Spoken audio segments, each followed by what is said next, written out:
Good morning. It is morning. Oh. It is smoking hot. Okay, I just wanna say good morning to a smoking hot, very smoking hot day. I don't know if I'll be able to get out of here. Oh my goodness. I have not been out. I have been hermiting myself and trying to get my work done. Yeah. Today, let's catch up, shall we? And very quickly, I have been not walking because, well, let's just put it this way. The amount of critters that are out and biting are so vast that you can't stay outside. I mean, I stay outside doing my gardening. Let me just tighten you guys because it seems very bouncy. Gardening, yes, gardening I endure, but to go walking in the forest where you are absolutely surrounded by green, like if you see the foliage, I don't know if you can see it, but like when I'm walking, it's so dense that it doesn't matter what nets I put on. I even bought this this dragonfly. I bought this dragonfly to help me with the black flies and the horse flies, and I'm just gonna say that it works to a degree, but then when there's just such huge amounts, I mean, the amounts of, oh my gosh, I wish I could show you my neighbor's garden. It is absolutely one of the most impressive gardens I have seen live. Like, you know when you go on YouTube and you see people that have really like awesome gardens? Yeah, okay, that's great, but you don't know those people. But this is like a person that I know that has done everything from scratch, and it's amazing. But I don't want to ask because it's a very private thing, right? Like we're pretty private, although I'm on YouTube. I'm pretty private otherwise. Well, maybe not, obviously. Anyway, so I bought this dragonfly thing, and it works to a degree, but not really. What works fully? Like, tell me. I don't know anything that works totally, like, as advertised as they would say. I'm trying to look for something here. No, I don't have it. Okay. So, just want to show you my earrings. They're so cute. I thrifted them and they are so awesome. I have started my channel for the thrifting. It's called Retro Repeats and it's on Poshmark. Now, Poshmark is not exactly what I was hoping for, but it's the closest thing that I can find to selling stuff. I guess I could do eBay next, but the amount of work that I have. Let me start with time. Time right now is a very big deal.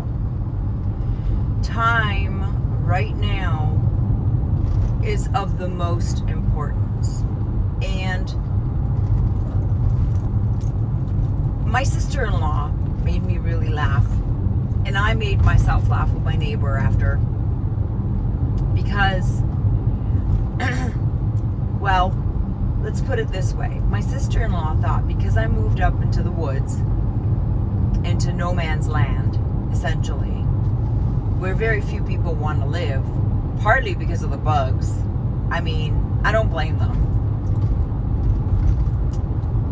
But partly also because of the very extremely hard winters.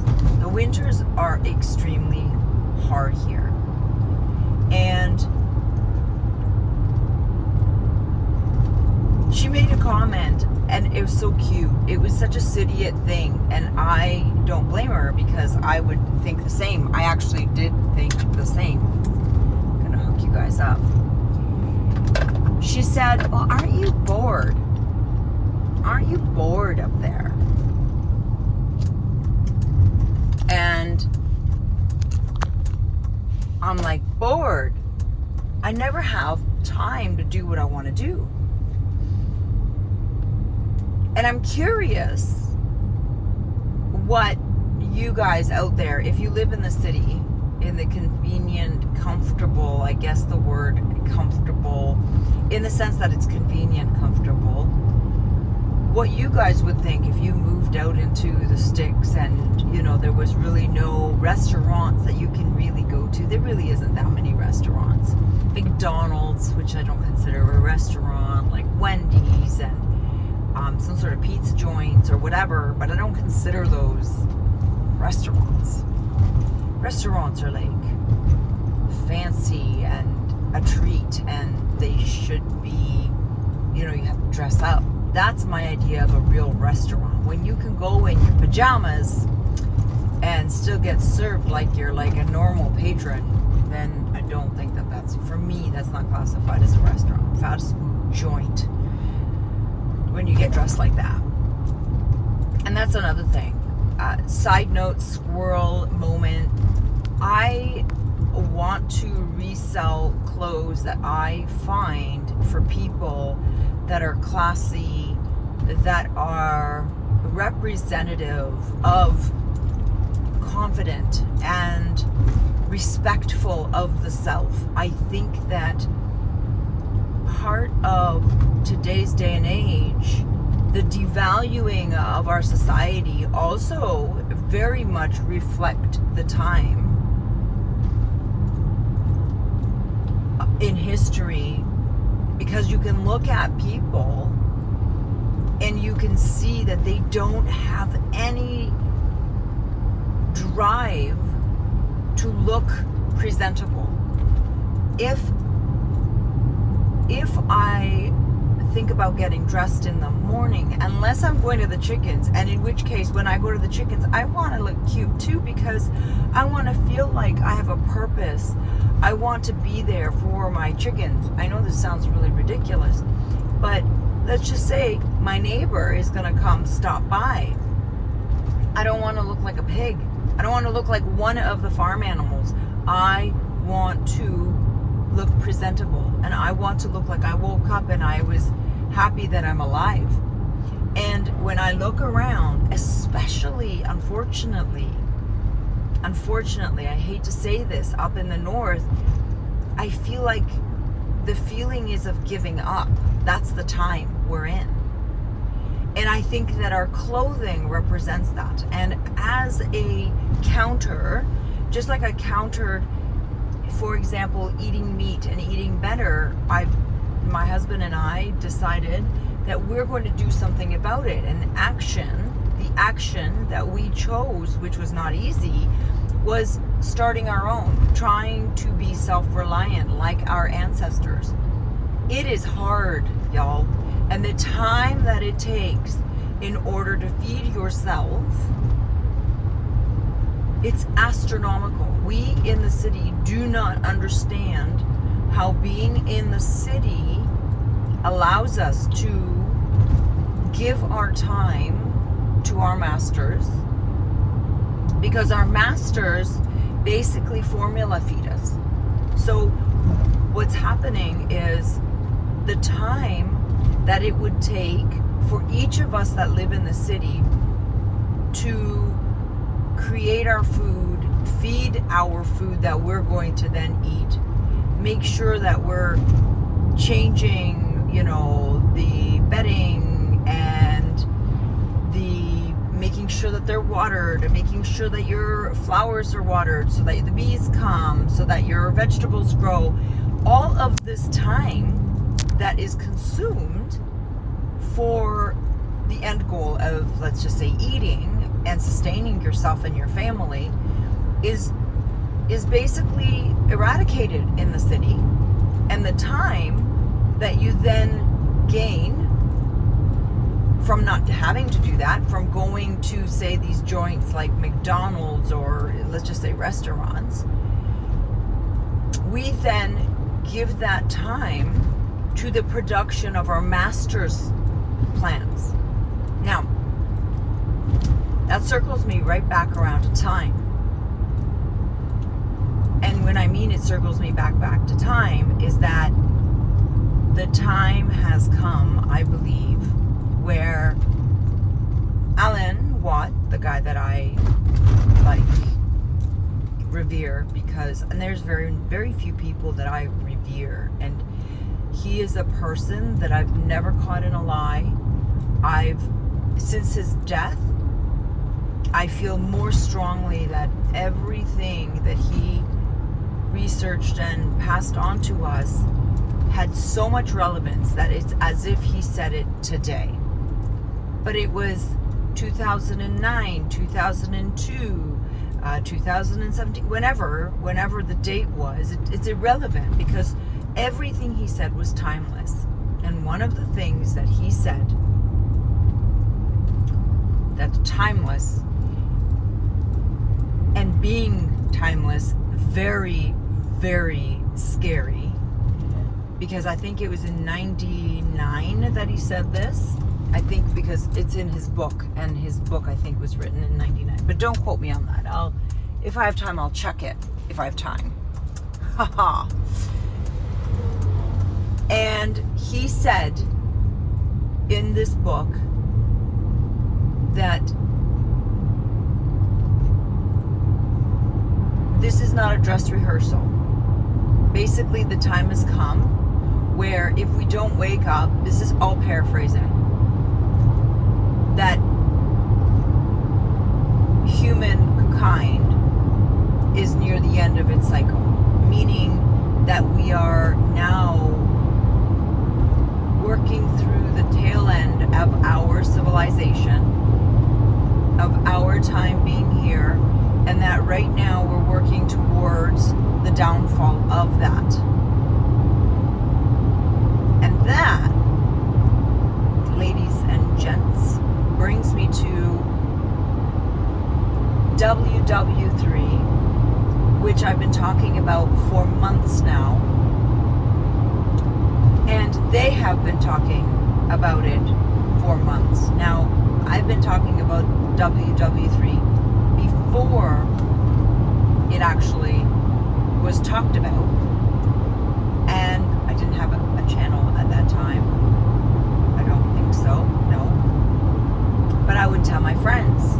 I told my friends that we are entering the last phase and that they will bring us to WW3. And Alan talked about, and even there's a news show. I'm not a big fan of it anymore, but at the beginning when I was just learning and just waking up and just really learning about the world around me, it was enough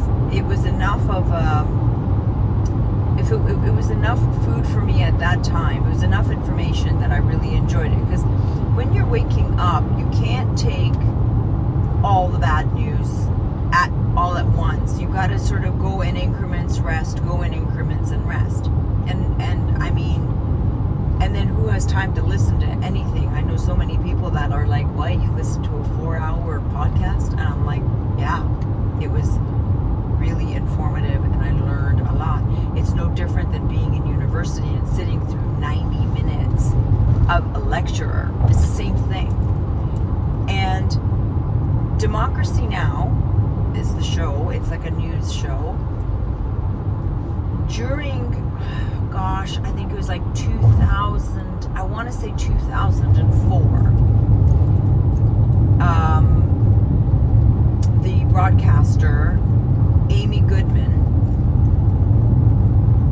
had an interview with a gentleman that was, I don't know if he was in the CIA, he was in the government, a department of the government, a branch of the government, and I don't remember what part of the government. I mean, there's so many branches, they're opening up new ones all the time. I mean, there's a plunge team. There's like a stock market plunge team. Like, even the names that they give these people, we should all be going, what?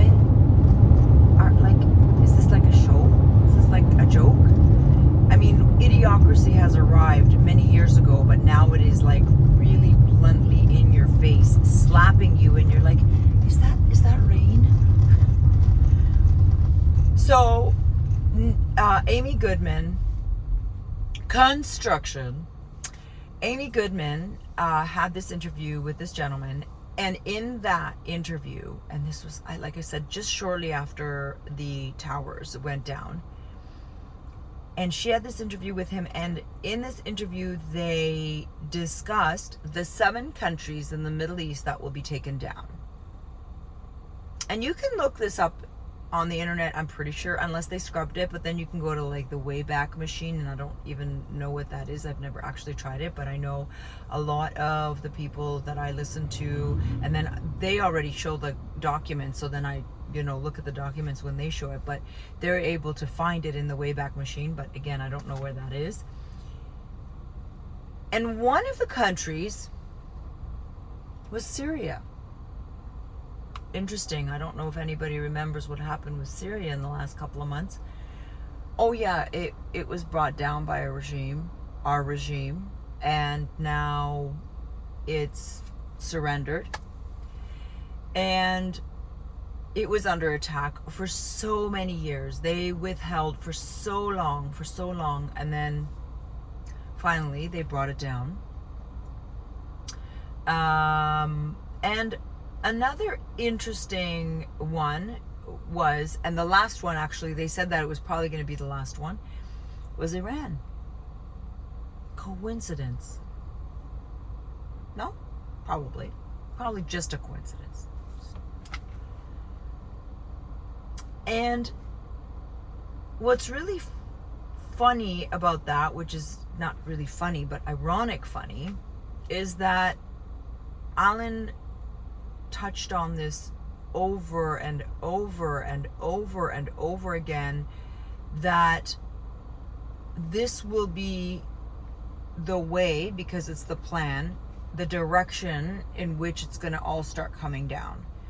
He also discussed when before Gaddafi got taken down, he said that Gaddafi, because Alan really just stuck to facts that he can find, and then he brought us back into the history to understand why this fact was coming up and how this fact fits into the greater agenda and the greater plan. And he always said something. He always says, you are living through an agenda. You are living through a plan which is set out and orchestrated by the people that put it out there. And I'll just park. And seeing as how you can go back and you can check these things, Amy Goodman in this interview said, okay, well, where does it say this? And then the government of America allegedly put it out there. And when Alan had said it, and then Amy Goodman had said it, I thought, oh my gosh, like, how is that possible that this is known by people that research this stuff, right? Well, it's known because it's written about. They tell us. And time is of the essence right now. There isn't a lot of time left, I believe. The things that Alan said from like 2000, and I think I started listening to him like 2004 or something like that. From 2004 on, everything that he has read, that he has brought to light with all of the information that they put out there, has now happened. And he also said in 2017 that they will eventually mandate certain things, like the jabber jabbers, and that actually, just so you know, they don't actually need to have your arm. They can literally spray it in the air. And all the particulates you'll breathe in, and you will do what they want once they turn on the machines that actually are part of the whole mechanism of putting these particulates into our body and then using these machines like HARP to, in the future, potentially control us. AI is part of that. The body, or the Internet of Bodies, is part of that. He talked about that openly and prolifically. He really talked about it a lot. Anyway, so back to time. When I look at what's happening, I was talking to my mom about what's happening with Iran and Israel. Iran and America, really. I don't think there's a difference between Israel and America, not really. I mean, yes, they are on different continents technically, but really, I mean, they're one and the same. And there is such chaos in certain parts of Europe. My aunt called my mom. She's in a different part of Europe than my mom is. And the news is absolutely freaking their public out. So just to recap, this week, this will be maybe a couple weeks from now that I'm putting this video out, but this week, Trump was the Top Gun guy. He's like, oh yes, we had a stealthy operation.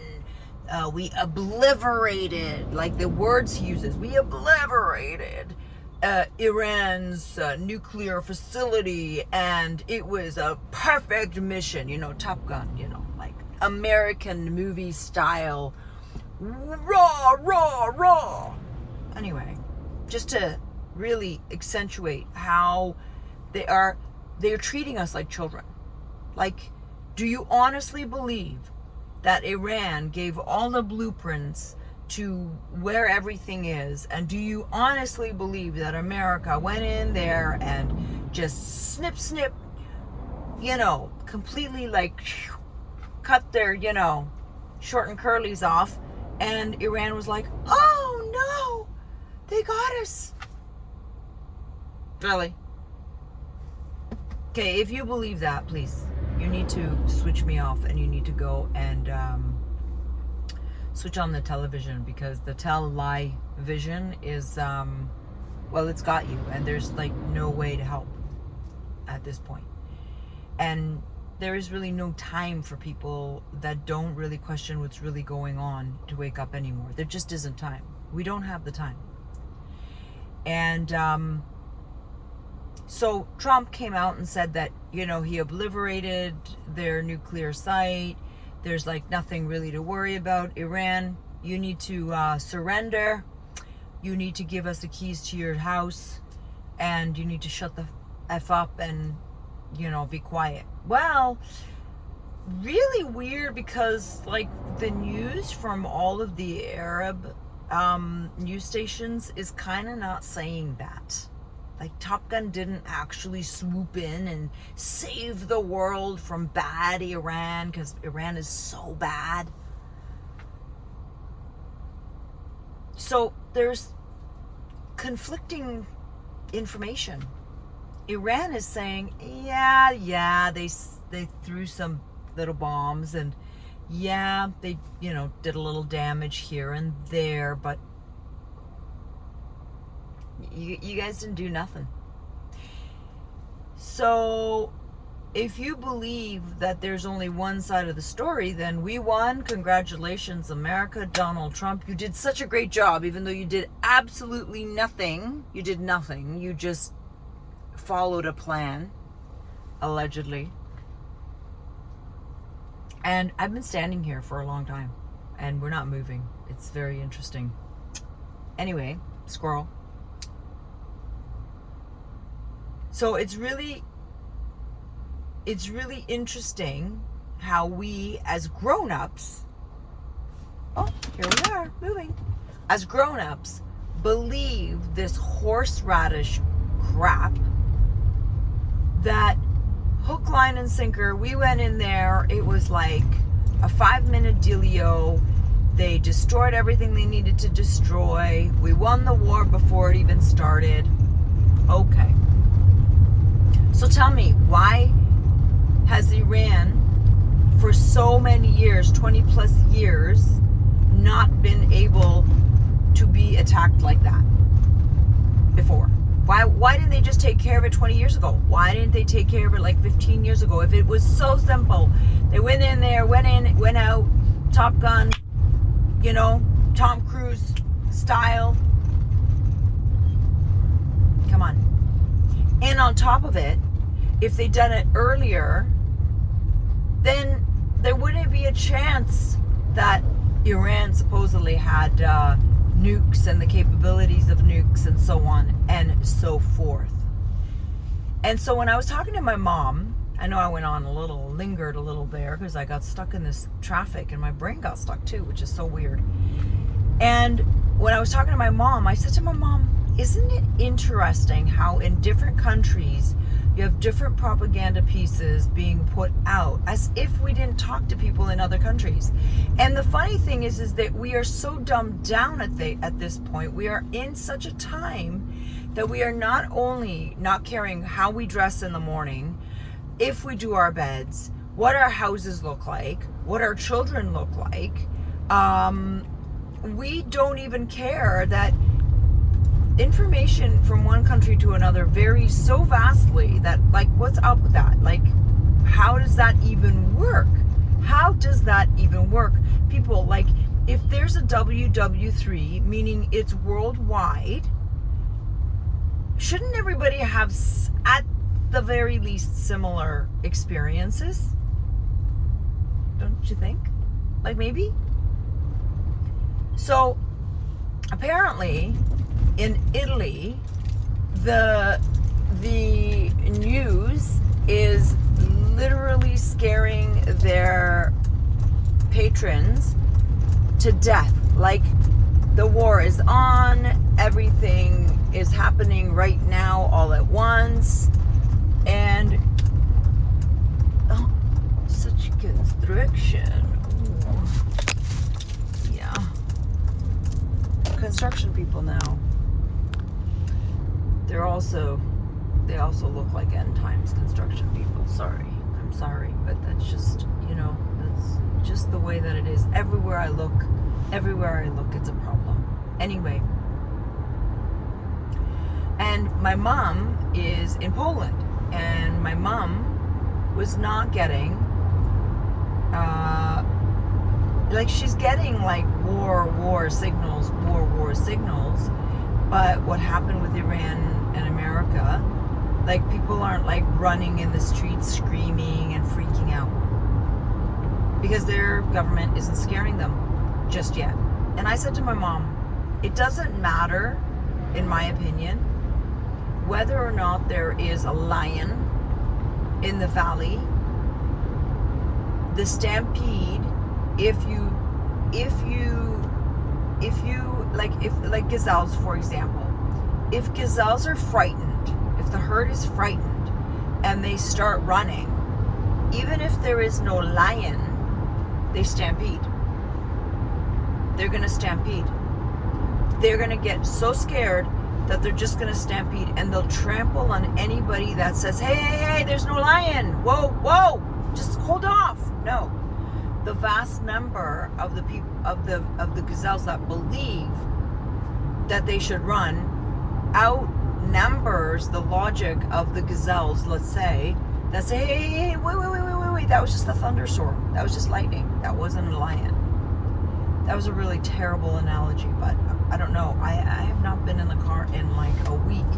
I haven't talked to anybody in like a week, and I'm just like not really thinking straight. Can you see? Like, yeah, hello. So we are at a time in our history where we are writing history right now.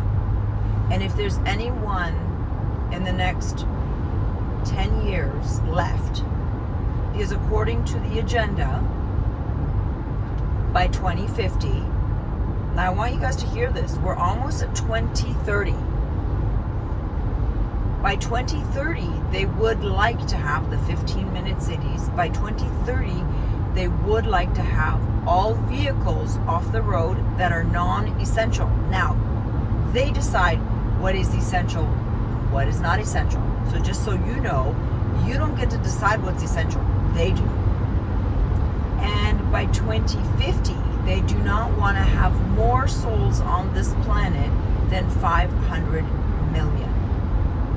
Now, if you think you will be participating in the souls that are left in the 500 million count, then you should probably also go out and play the lottery, because your luck is pretty much as good as winning the lottery right now. If there is 7 to 8 billion people on this planet, let's just say, because like that is what they tell us. You and I cannot verify that. Just like you and I cannot verify this planet is round. Just like we can't verify it's flat. We can't verify any of it. Just because you saw a picture or a video, well, you also saw the movie Aliens. Is that like a verification that there are those kind of aliens? Maybe.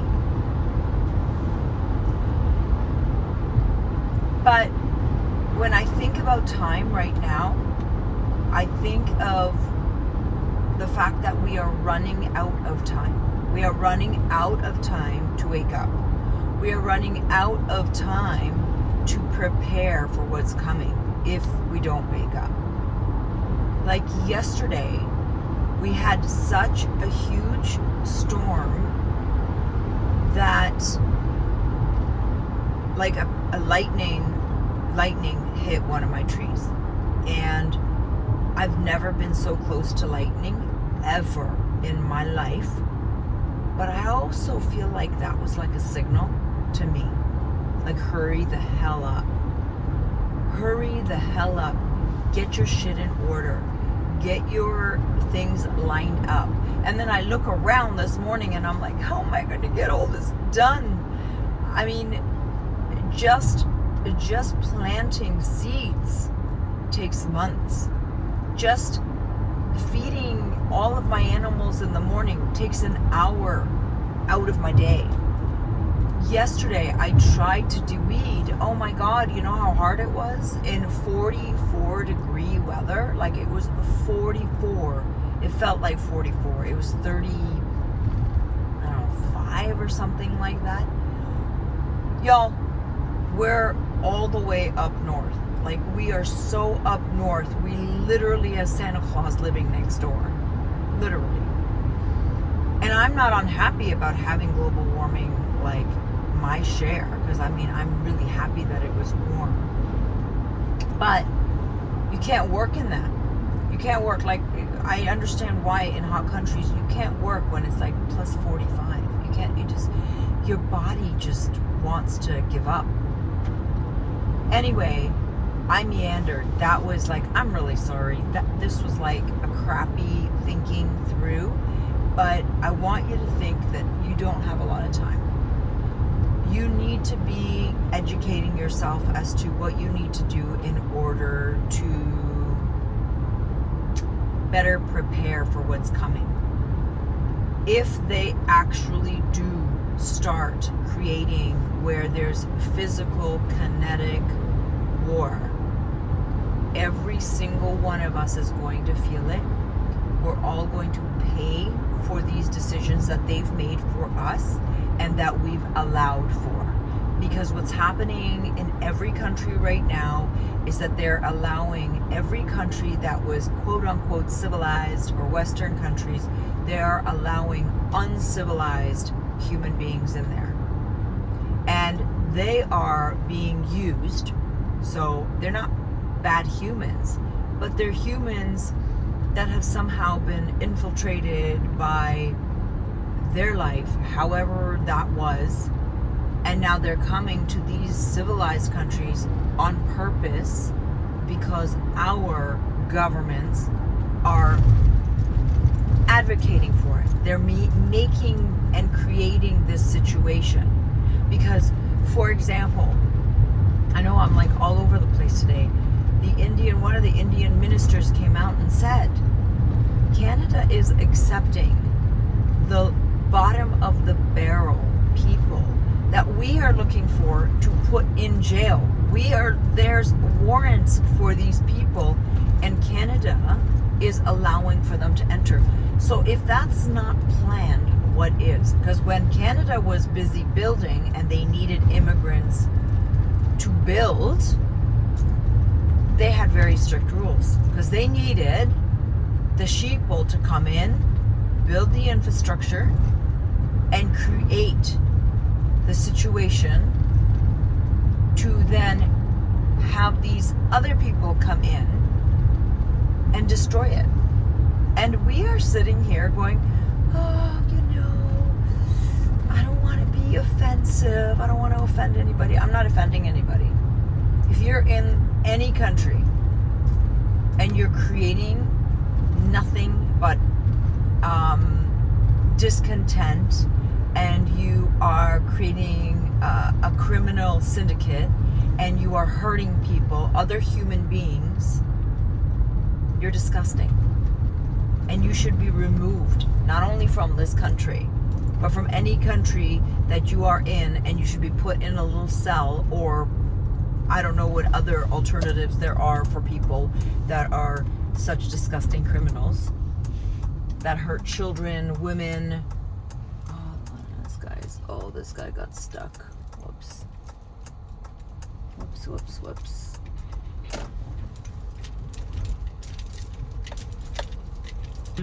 He's upset.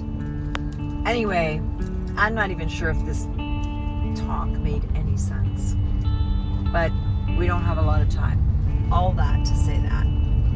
And if you do have time, go on my retro repeats. I've already listed a couple of items. I am going to be listing some more. And look at some of the options that I am offering in terms of outfits that you can just buy every piece and you would have an outfit. Multiple different styles of it. Anyway, I'm almost at my destination, and I really just feel like my brain is scrambled eggs. So I'm gonna get going, but really think about how you're using your time right now, because I don't think that there has ever been a time besides right before World War II and right before World War I where people didn't have as much information as we do. We have too much information, granted, but I will say this: if you do not start waking up, and if you do not start getting interested, and if you continue getting interested in balls like, soccer balls and baseballs and tennis balls, what's going to happen next, and the suffering that we are all going to endure, well, you're partly to blame, because you know what? You were being Peter Pan instead of being an adult, a grown-up, someone that is involved in understanding the world around you. A squirrel does more work in understanding its surroundings than we as a human kind are doing right now, which is pathetic, because we are the ones supposedly with a brain. I would argue that has been hijacked. But anyway, I'm here. I gotta go. You have a wonderful day. Sorry about this really weird video. And like and subscribe, even though this was a ridiculous video, very long, much longer than I wanted. I'm gonna try to make the next video shorter. So anyways, I'll talk to you later. Mwah!